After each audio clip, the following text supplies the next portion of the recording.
Let's kick off the show with the Metro's front page, Josh. Yes, so the big photo there, which we're going to get to later, is Germany. They have, that's a picture of the football team. They're all checking themselves for bad breath. So that's something that we're going to talk about in a little bit.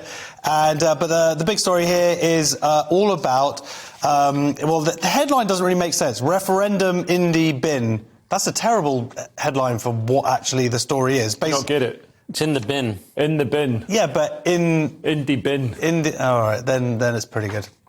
But yeah, anyway, the story's probably more substantial than that pun. I feel stupid. I'm saying that as a Scotsman. Yeah, so the story is that essentially the Supreme Court of the UK has said no, she cannot legislate for a referendum without approval from Westminster. So that's off the cards. She's saying she's not going to have like a wildcat thing or anything. But now she's saying this kind of plays into her hands because now she's going to fight the next election on the idea that if they win the most votes, then that really is like a secret referendum, or, not secret.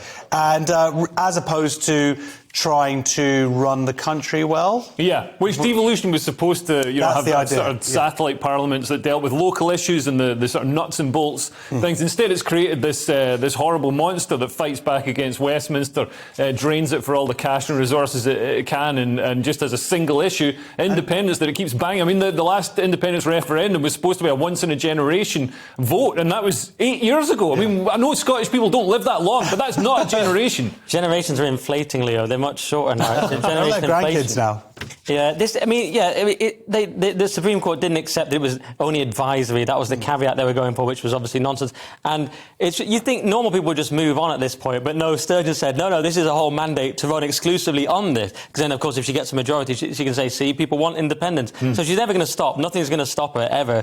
She'll be alive forever after a nuclear apocalypse, I think. But they're going to have some sort of special conference in the new year to hash out some nonsense manifesto that I look forward to. And in a way, it's sort of the blob rigging thing. You know how the blob's always rigging stuff against us now? But for once, it's the blob rigging things in a way I kind of semi-approve of. You know what I mean? Westminster saying, we're saying you can't leave, and it's up to us where Westminster... It seems a little bit of a conflict of interest. Yeah. But because it's against the SNP, I like it. But it's cost hundreds of thousands of pounds. Oh, millions. Yeah, well, OK, I heard hundreds of thousands. But whatever it is, that's been paid for by the taxpayer. Probably a lot of English taxpayers, because there's a big black hole because they've been so terrible, the SNP, at running Scotland. Yeah. So they have to do that. But I kind of feel like Westminster, the way she's speaking, it's sort of like Westminster has got Scotland's passport in their safe.